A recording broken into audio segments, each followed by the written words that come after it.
许明，你父亲早亡，我许家念在血脉之情，养你至今。但你不学无术，败坏家风，屡教不改。今日我代许家列祖列宗，将你逐出族谱。从此以后，你不再是许家人。堂弟，不对，以后该叫你许明了。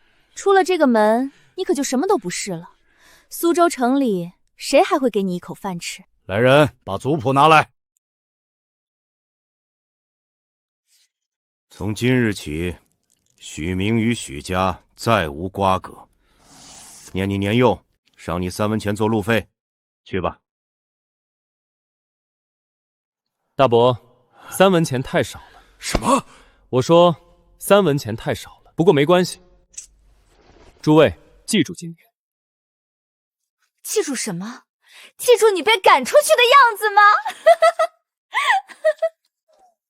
苏州的支柱产业是丝绸，其次是茶叶和瓷器。许家做的是丝绸中游织造，上游是蚕农，下游是成衣铺和出口商。许家的利润率大概在一匹上等苏绸市价8两银子，制造成本大概3两，加上人工运输、铺面租金，许家的毛利率在40%左右，不低，但也不算暴利。他们的护城河是什么？品牌效应。许记在苏州是老字号，建起来要3代，毁掉只需要3天。而我身上只有3文钱，够了。老板，你这铺子转不转？转，1个月2两银子。我没有2两银子。那你问什么？我有3文钱。别捣乱，走走走走。张老板，你这铺子欠了多少债？我猜至少50两。你染坏了一批货，赔不起，只能关门，对不对？你怎么知道的？我看出来的，门口那几匹布染的是松花绿，但色不匀，说明你用的染料是掺了假的便宜货。你不是技术不行，是成本压不住了。你把这间铺子给我用3天，3天之后我帮你把50两的债还清，还不清铺子你收回，我1文钱不要。你一个身上只有3文钱的穷小子，拿什么帮我还50两？3天后你就知道了。成交。3天还不清，你给我滚！一言为定。色不匀，在现代这叫渐变色，在营销里这叫限量款。3文钱买不了一匹布，但能买信息。茶楼，古代的信息交易所。知府大人的千金下个月出嫁，嫁妆要用最好的苏绸。许家的货最近涨价了，涨了1成。城东的李员外急着要一批松花绿的绸缎，许家的货排到下个月了。第一笔生意来了。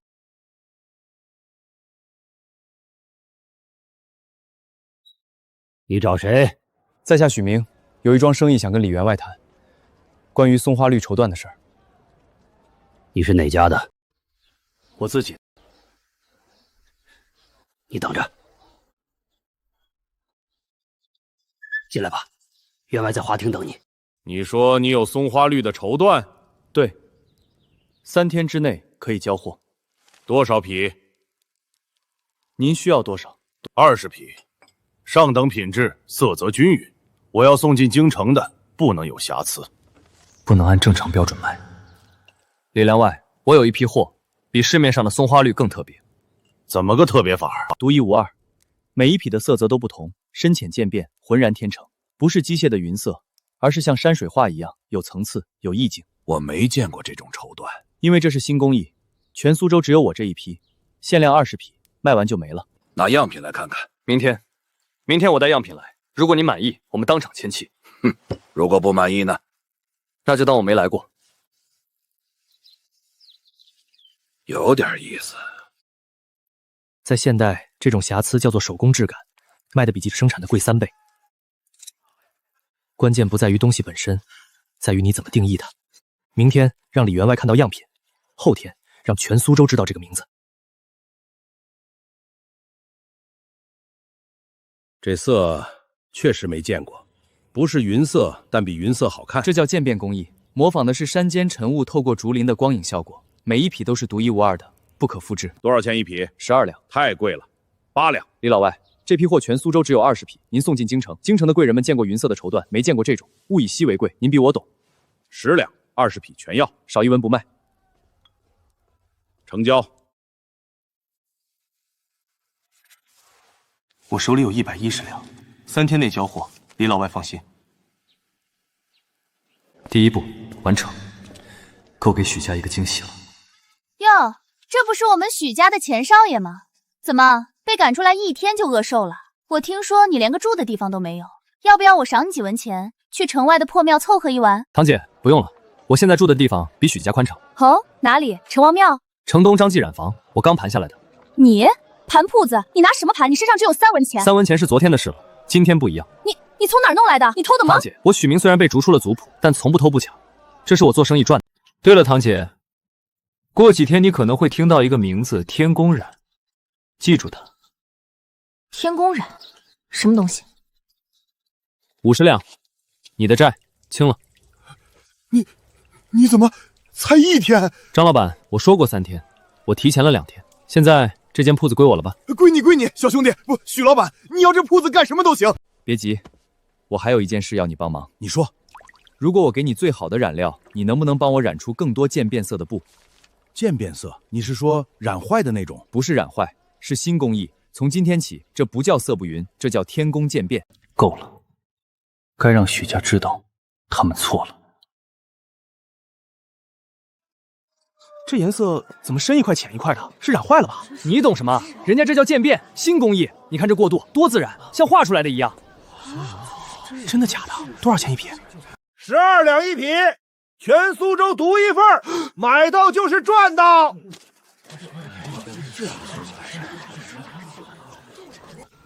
等到了，我来。夫人好眼光，里面请。能，但夫人，我有一个小小的请求。说。这批布做成衣裳之后，如果有人问起，还请夫人提一句天宫染坊的名字。你倒是会做生意。行。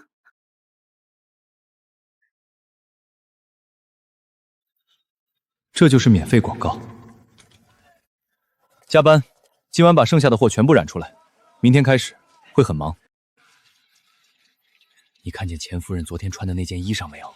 那颜色从没见过，听说是城南一家新染坊出的布，叫什么天宫染。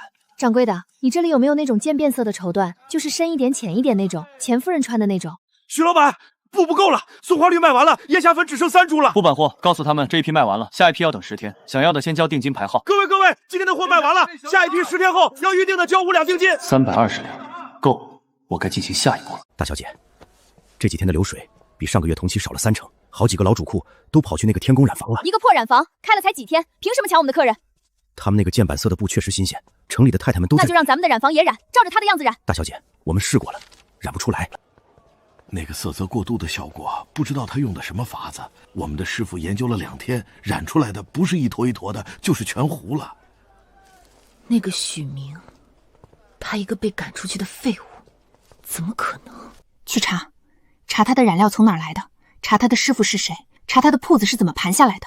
我就不信，一个身上只有3文钱的穷光蛋，能翻出什么浪来？是，大小姐。许明，你等着。许老板，你说的是真的？你真的愿意比许家多出2成的价收我们的生丝？真的，而且我不压账期，你们交货我当天付银子，不像许家压你们3个月才结款。可是许家跟我们生丝只能卖给契他们，要是违了契，他们会告我们。你们的契约我看过了，上面写的是优先供货权，不是独家供货权。真的？可是许家的人跟我们说，签了契就只能卖给他们。他们骗你们的，我可以请宋师帮你们看契约，白纸黑字，一文不收。许老板，你为什么帮我们？不是帮你们，是跟你们做生意。你们有好丝，我有好价钱，各取所需。新契约，价格比许家高2成，当天结款，签3年。你们考虑考虑，不急，我明天再来。许公子，你约我来，什么事？刘老板娘，我想跟你做一笔生意。哦，什么生意？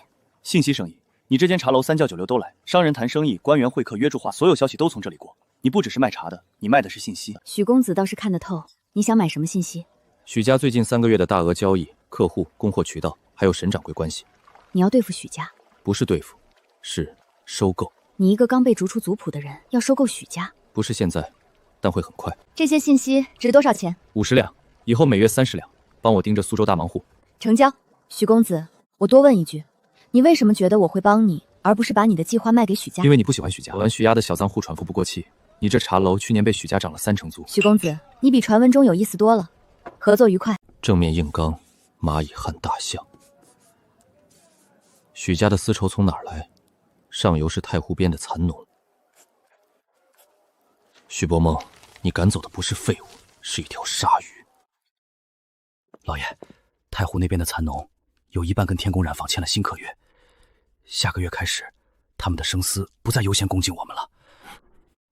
什么？那个许明，他出的价比我们高2成，还当天结款，蚕农们都动心了。爹，我就说那个许明不简单，他不只是开了个染坊，他是冲着咱们来的。一个被逐出族谱的庶子，他哪来的银子？高2成收丝，他不亏本。沈掌柜批的？是，昨天批的，许明亲自去谈的。老东西，我每年给行会交多少银子，他就这么把一个毛头小子放进来？沈掌柜这是在两头下注，他觉得许明有可能成气候，提前卖个人情。那你说怎么办？断他的路。他现在有生丝供应，有染坊，但他没有织造能力。他要做大，就必须找织造作坊合作。苏州城的织造作坊一共就那么几家，我们把他们全签了，独家供货。谁敢跟天宫染户合作，以后许家的单子一笔都不给他。好，你去办，把苏州城所有能织绸的作坊全锁死。我看他许明拿什么织布。是，爹。不签的，以后许家的单子一笔不给。爹，全签了。苏州城12家织造作坊全部跟我们签了独家。许明现在就算有生丝，也找不到人帮他织布。好，没有织造能力，他那个天宫染坊就是个死胡同，染再多的布也成不了气候。我倒要看看他这次怎么翻盘。许家把苏州城所有织造作坊都锁了，12家一家不剩，全签了独家。他锁了苏州城的12家作坊，但苏州城外还有杭州、湖州、嘉兴。明天我去一趟杭州。我要的从来不只是苏州。去杭州做什么？挖人。苏州的作坊被锁了，我就去杭州找。杭州的织造技术不比苏州差，但他们一直被苏州压着，打不进苏州市场。如果我给他们一个机会呢？许明，你这步棋，许家要是知道了，会疯的。让他们疯，越疯越好，疯了才会犯更大的错。帮我盯着许家，我去杭州最多5天。这5天里，如果许家有任何动作，第一时间告诉我。放心。许明，你欠我的信息费该结了，加上这次的跑腿费，一共80两。回来就给你。最好是，我可不做赔本买卖。许婉儿，你以为锁了苏州就锁了我？但你不知道，我要的从来不止苏州。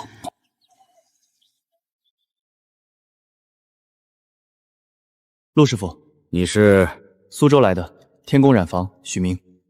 苏州那个做渐变绸的？对，我来找你谈一笔生意。什么生意？我要在杭州建一条完整的织造产线，从生丝到成品绸缎全链条。我需要一个技术最好的合伙人。合伙？怎么个合法？你出技术和人，我出银子和销路，利润55分。小伙子，你知道我这作坊一年能赚多少吗？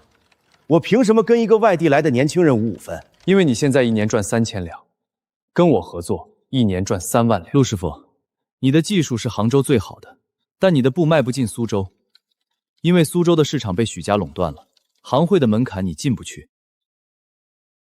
你在杭州做了30年，产能利用率不到6成，向上派对有那么起因？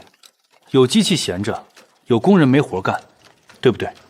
我能帮你打开苏州市场，不只是苏州，我的渐变绸已经迈进了知府夫人的圈子，下一步要进京城。你跟我合作，你的布不再只是杭州路记，而是天宫品牌的一部分。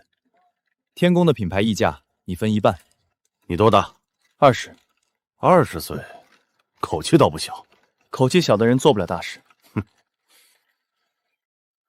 先是3个月，3个月内你说的做不到，合作终止。1个月就够。有了杭州的产能，许家所苏州作坊的招就废了。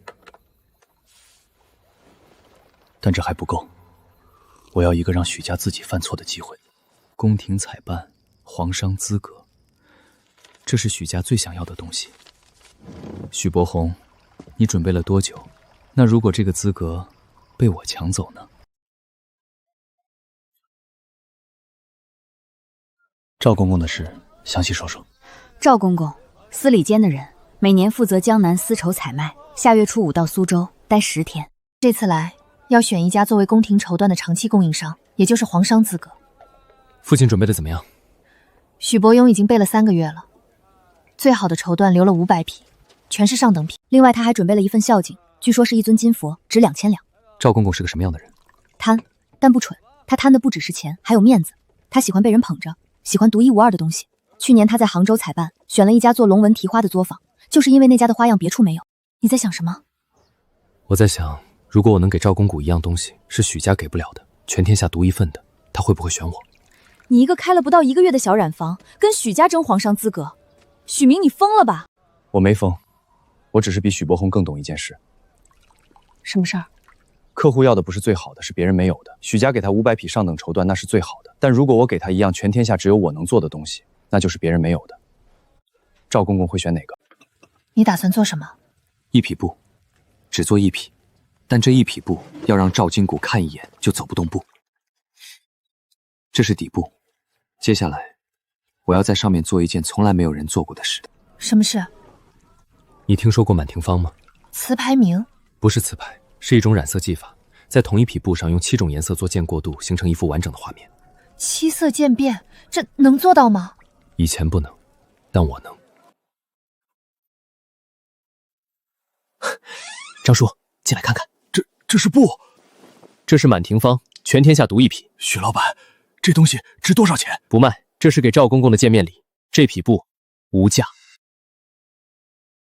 赵公公大驾光临，许家蓬荜生辉，一路辛苦了。小人已经备好了接风宴。许老板客气了，本公公此行是公务，接风宴就免了。明天开始看货，你准备好就行。是，公公说了算。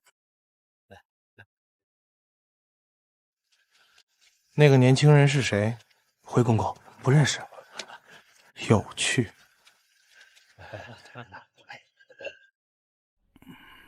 公公，有人送了一样东西来，没留名字，只说是天宫染坊进献。天宫染坊？什么东西？这是染出来的？应该是。1匹布上能染出这种效果？小的不懂这些。天宫染坊，明天把这家染坊的人也叫来。是。那许家那边？许家照常看货，但天宫染坊的我单独见。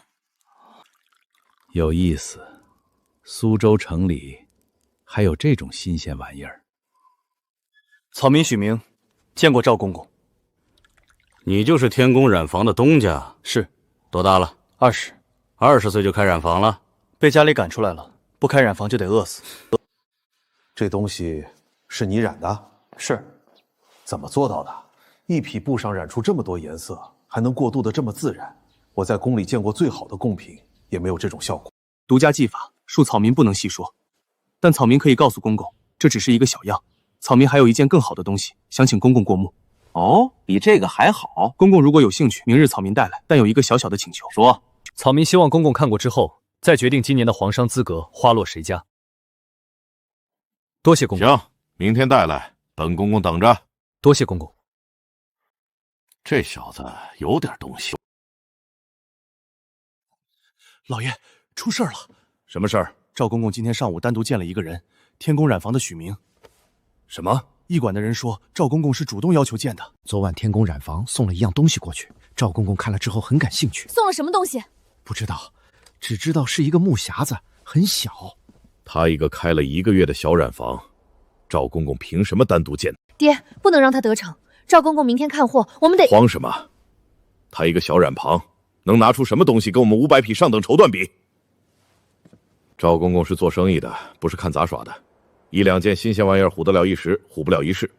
明天看货的时候，把那尊金佛也带上。赵公公喜欢什么，我们给什么。许明那个穷小子，拿什么跟我比？许明，你到底在搞什么？许老板，明天真的要把这匹布给那个太监看，这可是你7天7夜做出来的，全天下就这1匹。就是因为全天下只有这1匹，才值得给他看。万一他看了不喜欢呢？张叔，你见过有人不喜欢日出的吗？明天你跟我一起去。我去干什么？你是染匠，赵公公如果问技术上的事，你来答。可是这布又不是我染的，是你。这是天宫染坊的独家技法，全天下只有我们能做，其他的我来说。好。公公，这是我许家3代人的手艺，每一匹都是最上等的蚕丝，最好的染料，最熟练的工匠，品质绝对经得起检验。不错。还有吗？你来干什么？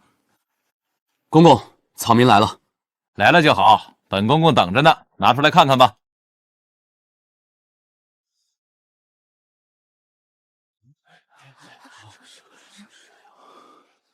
这是一匹布，一匹布，7色渐变，一气呵成，草民称之为满庭芳。7种颜色，在一匹布上没有拼接。没有，公公可以翻过来看背面。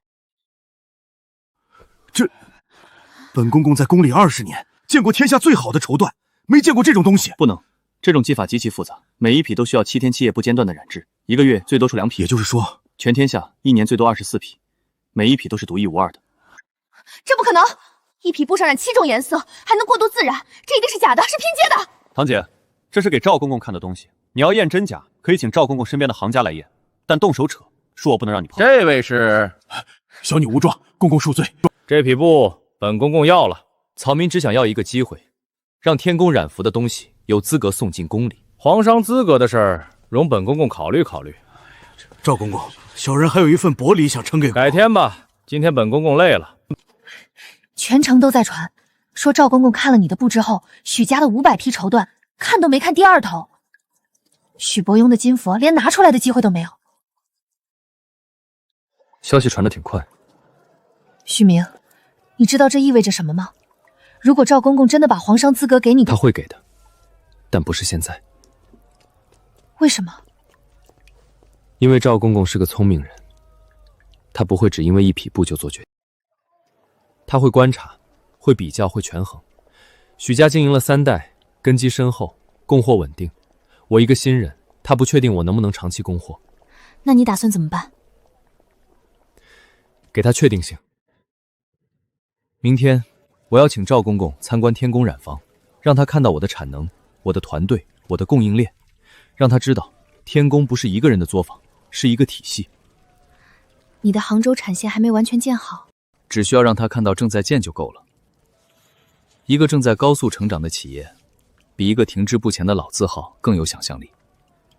赵公公要的不是现在最大的，是未来最有潜力的。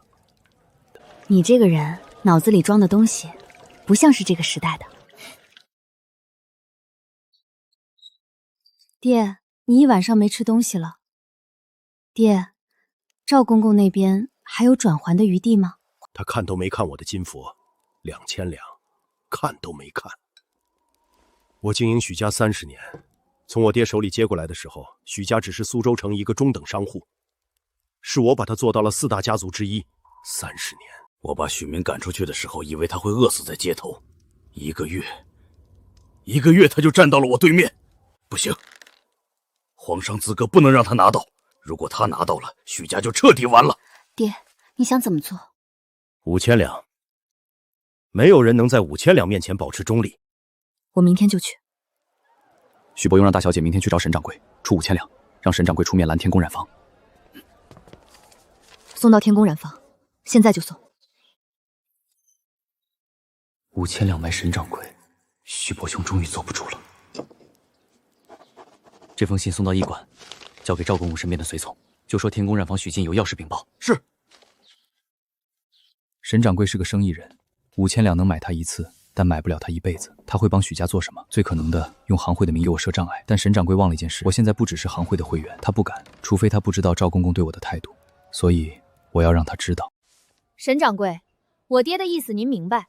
天宫染坊一个开了不到2个月的小作坊，凭什么跟许家争皇商资格？行会有责任维护市场秩序，对不对？徐大小姐，你想让我怎么做？很简单，以行会的名义审查天宫染坊的资质，1个月前才开的铺子，没有3年以上的经营记录，没有足够的注此资本，没有。沈掌柜，医院赵公公那边派人来了，说有口信交给您，让他进来。沈掌柜，你会后悔的。后悔？我看后悔的不是我。怎么会这样？他一个被赶出去的废物，1个月前还只有3文钱，怎么会这样？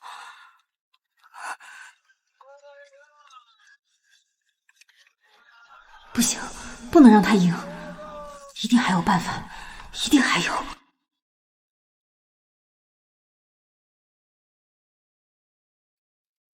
这两品新的也是7色渐变？不是7色，这两匹是3色渐变，难度比满庭芳低一些，但产量可以提高，每月能出10匹。10匹？对，7色的满庭芳1月2匹，3色的1月10匹。如果公公需要，我还可以根据公务里的需求定制颜色，比如皇后娘娘喜欢什么色系，哪位贵妃偏爱什么风格，我都能做。你的意思是每一匹都可以定制？对，独一无二，专人专色，宫里每位娘娘拿到的都不一样，绝不会撞款。许明，你知道本公公最怕什么吗？公公请说。最怕送进宫的东西，皇上看了说这个朕见过。一旦说了这句话，本公公的差事就算办砸了。所以公公需要的不是最好的，是从没见过的。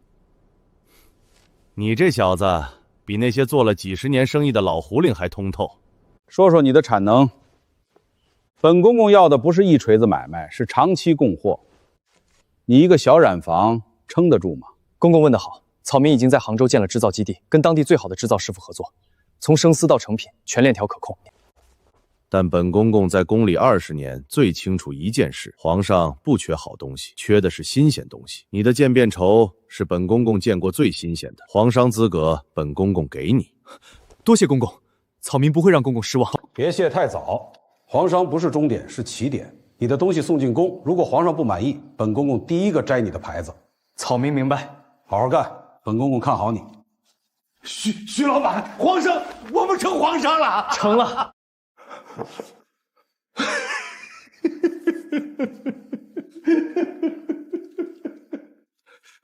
老爷，赵公公把皇商资格给了天宫染坊。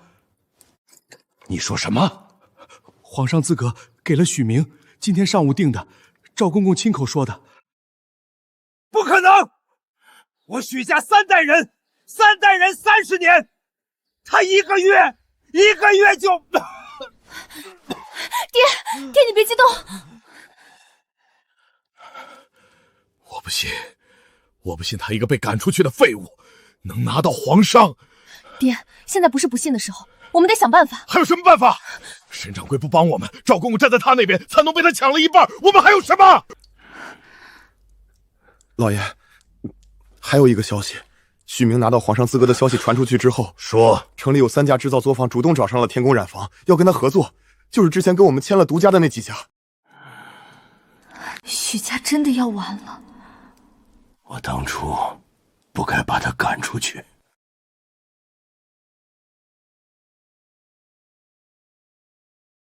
来看热闹，来看你得意。我没得意，你嘴角都快咧到耳朵根了，还说没得意。我要的不是许家死，是许家听话。听谁的话？听市场的话，听规矩的话。而且许家毕竟是我的家，虽然他们把我赶出来。你这个人有时候狠得像条蛇，有时候又什么？又心软得像个傻。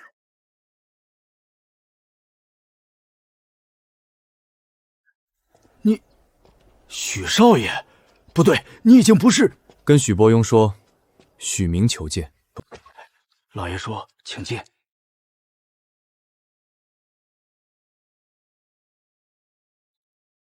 大伯，你来干什么？来看我的笑话？不是，我来谈生意。大伯，许家现在的情况你比我清楚，供应链丢了一半，客户在流失，皇商资格没达到。照这个趋势，半年之内，许家的市场份额会从60%降到3%以下，1年之内可能撑不住。但我不想看到许家倒。你不想？你做的一切不就是为了……我做的一切是为了让你知道一件事，把我赶出去是错的。现在你知道了，所以我来谈下一步。我要的很简单，合作协议，天宫染坊和许家绸缎庄合并经营，我占60%股份，许家占40%。许家的品牌保留，渠道保留，人员保留，但经营决策权归我。你要吞了许家？不是吞，是救。大伯，你想想，天宫有皇商资格，有渐变绸的独家技术，有杭州的产能；许家有30年的品牌，有成熟的销售渠道，有稳定的客户群。合在一起是江南第一丝绸商号，分开，天宫需要3年才能建起许家的渠道，许家需要10年也追不上天宫的技术。大伯，这是我能给你的最好条件。让我想想。好，给你3天。许明，当初把你赶出去，是我错了。许家会签吗？会。许伯庸是个聪明人，他知道这是最好的选择。46分，他亏了。他没亏，4成的股份加上许家品牌的保留，比许家独自撑下去最后破产强100倍。他只是面子上过不去。3天够他想通吗？够，因为这3天里还会有3家客户从许家跑到天宫来，每跑一家，他就多想通1分。许明，我问你一件事。你问。你为什么不把许家彻底打垮？以你现在的势头，再给你2个月，许家就完了。你为什么要救他们？把一个对手彻底打死，不如把他变成自己人。死了的对手没有价值，活着的盟友才有。你这个人真的很奇怪。哪里奇怪？又精明又心软，又冷酷又温柔，像是不属于这个时代的人。对了，有件事想跟你商量。什么事？天宫和许家合并之后，我需要一个人帮我管信息和情报这条线，不只是苏州，是整个江南。你愿不愿意？什么条件？天宫的股份给你1成。1成？你知道天宫现在值多少吗？知道，但你值这个价。成交。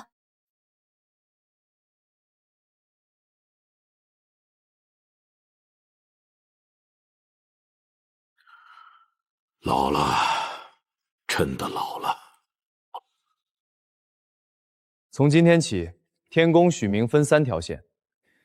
第1条，许家原有的绸缎庄业务，老吴继续管，渠道和客户不变。第2条，天宫染坊的渐变绸业务，张叔管，产品和定价不变。第3条，新开的黄商供货线，我亲自管。那我呢？你打算怎么安排我？你想做什么？什么？我问你想做什么？你有什么擅长的？我会看账。那就管账。天宫许记的财务总管你来当，所有进出的银子你说了算。你不怕我做手脚？你要是做手脚，我第2天就能发现，但我相信你不会。行，许明，我还是不服你。没关系，慢慢服。京城来信了，赵公公回宫之后，把你的满庭芳献给了皇上，皇上很喜欢，赏了赵公公100两黄金。好事。但还有后半句，皇上喜欢归喜欢，但宫里的内务局不高兴。为什么？赵公公在信里暗示了，内务局可能会以品质抽检的名义卡你的货。我不能被动等查。帮我查一件事，锦绣坊的货品质到底怎么样？你想？品质？如果他们要用品质来卡我，那我就用品质来打他们。我不信一个做了20年的老字号，20年里没有一次冲。我去查，给我10天。5天。7天。京城的线不好走。成交。许老板，吃点东西吧。你从下午忙到现在，水都没喝一口。许老板，你在做什么新花样？给皇上做一件东西。什么东西？一件龙袍的料子。龙袍？不是真的龙袍，是龙袍用的绸缎。我要做一匹5爪金龙渐变绸，从明黄渐变到赤金，龙纹用暗花织入。不走内务府，走赵公公的路子，直接呈给皇上。皇上亲眼看了，内务府就算想卡我，也卡不住。可是龙纹暗花，我们的染坊做不了啊，那得织造的时候就织进去。我已经写信给杭州的陆师傅了。行。刘公公，苏州那个天宫染坊的事儿，您看怎么办？急什么？一个乡下来的小作坊，翻不了天。赵公公那边虽然给了他皇商资格，但货要进宫，还得过我内务府的手。你做了20年，根基在这儿，他一个新人能撑多久？刘公公，我听说那个许明最近在做一批什么龙纹渐变绸，说是要直接献给皇上。直接献，不走宁武府，走赵公公的路子。赵公公越来越不把内务府放在眼里了，所以我说得趁他那批布还没做出来之前，把他的皇商资格先卡住。只要资格没了，他就算做出花来也送不进宫。行，我安排人下个月去苏州筹检，查他的染料来源、制造工艺、库存管理，总能找到毛病。那就有劳刘公公了。事成之后，那尊白玉观音，别在这儿说，回头再议。查到了，锦绣坊3年前有一批贡品，用的不是上等蚕丝，是掺了棉线的混纺。有证据吗？那批混纺的布有几匹被退回来了，现在还在锦绣坊的库房里。另外，当时运货的那个太监现在已经不在内务府了，被打发到御马监去了。他对魏东家有怨气，如果有人去找他，他可能愿意说。辛苦了，回去休息吧。送天宫染坊。证据还在，心里有怨。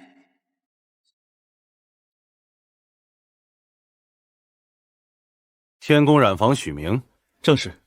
公公远道而来，辛苦了，里面请。你的人料从哪里进的？有没有进货凭证？有。你的工人有没有降级登记？有。徐老板，你的货暂时没有问题，但内府的抽检不是一次性的，以后每季度都会来。欢迎天宫许记随时恭候。哼，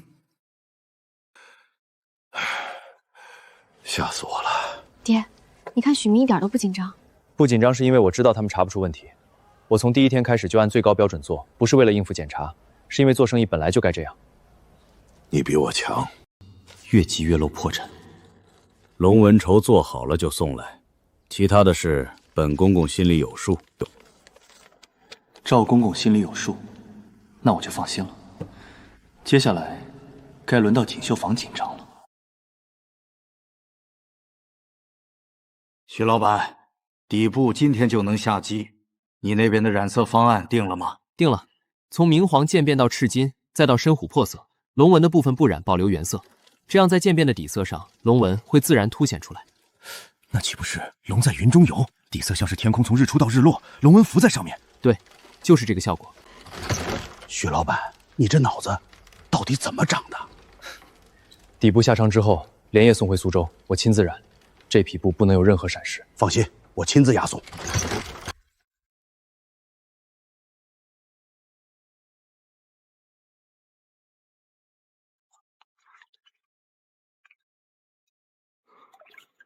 不能有任何闪失。老天爷，这是人能做出来的东西？能，我做出来了。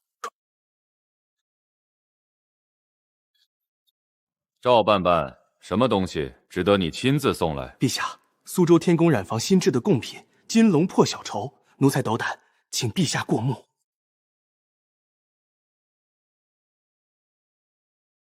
这是绸缎，是一匹布，7层渐变，龙纹暗织，全天下独一匹。好，很好，朕要用这匹布做一件常服。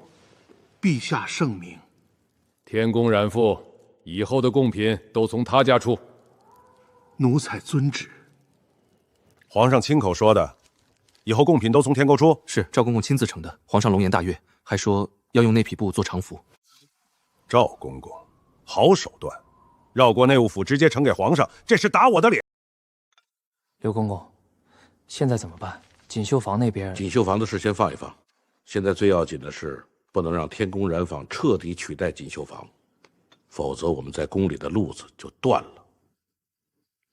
去查天宫染坊的底，查许明这个人，1个月前还是个被家族赶出来的废物，1个月就成了皇商，这里面一定有问题。只要找到把柄，我就能在皇上面前参他一本。是。赵公公要查你的底，你的底经得起查吗？我的底干干净净，我没行贿，没造假，没偷税，他能查出什么？他不需要查出真的问题，他只需要编一个。所以我们要先发制人。锦绣坊以次充好的证据，你手上有了吧？有了。锦绣坊库房里那批混纺布的样品，我也托人拿到了一小块。等刘公公动手的时候，这叫后发制人。内务府刘公公求见。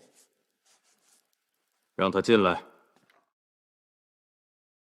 陛下，奴才有要事禀报。说，陛下，苏州天宫染坊的许明，此人来历不明，品行存疑，被逐出族谱。奴才查到，此人1个月前还是苏州许家被逐出族谱的庶子，身无分文。短短1月变成了皇商，其中恐有蹊跷。奴才怀疑此人以不正当手段获取皇商资格，蒙蔽圣听。什么不正当手段？奴才怀疑此人与赵公公之间有私下交易，赵公公收受贿赂，为其谋取皇商资格。赵半半，你怎么说？陛下，奴才冤枉，许明从未给奴才1文钱，他给奴才的只有那匹满庭荒和金龙破晓绸，那是贡品，不是贿赂。陛下亲眼见过那些东西的品质，是不是蒙蔽圣听？陛下心里有数。刘半半，你有证据吗？奴才正在搜集，但此人崛起之速实在蹊跷。没有证据就来参人，奴才只是为陛下分忧。陛下，既然刘公公提到了皇商资格的问题，奴才这里倒有一件事，想请陛下过目。这是奴才近日收到的举报。京城锦绣坊3年前向宫中供应贡品时，以棉线混纺冒充上等蚕丝，当时负责验货的内务府人员收受贿赂，放行了不合格品。举报人是当时负责验货的孙福，现已被调至御马监，他愿意当面作证。另外，锦绣坊库房中至今仍存有当年那批混纺布的样本，奴才已派人取得了1小块，随折子一并呈上。来人，把刘公公带下去，彻查锦绣坊的皇商资格，即日起撤销。陛下饶命，奴才冤枉。以后宫里的绸缎采办都归你管，天宫染坊的东西朕很满意。奴才遵旨，谢陛下隆恩。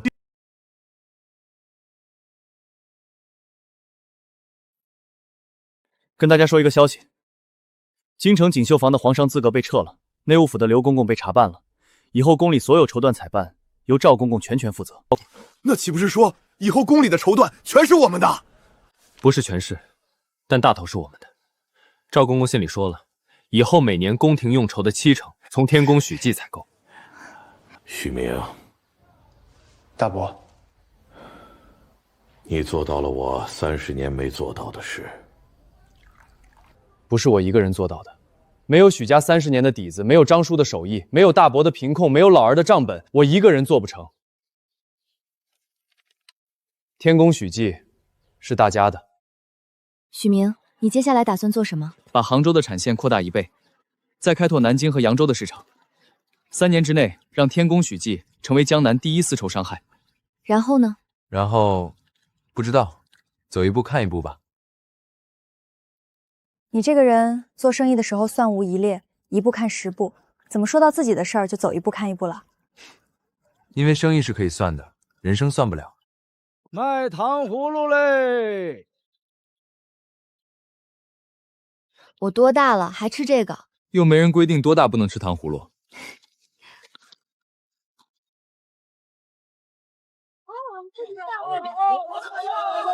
多谢各位捧场，今天天宫许记开业大吉，所有绸缎8折，里边请。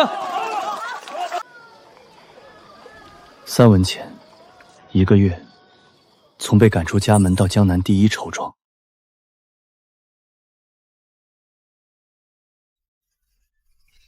不过，这只是开始。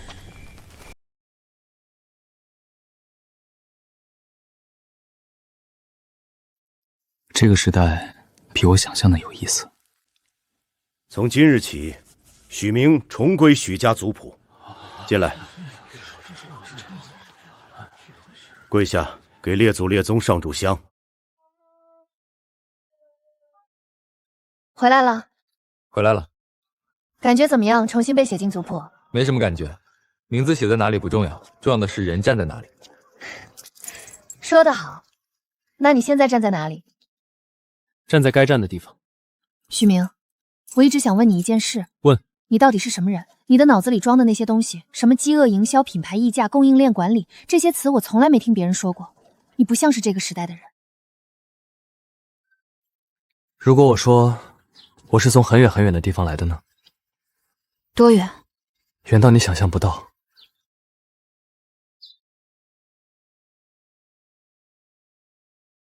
不管你从哪里来，你现在在这里，这就够了。够了。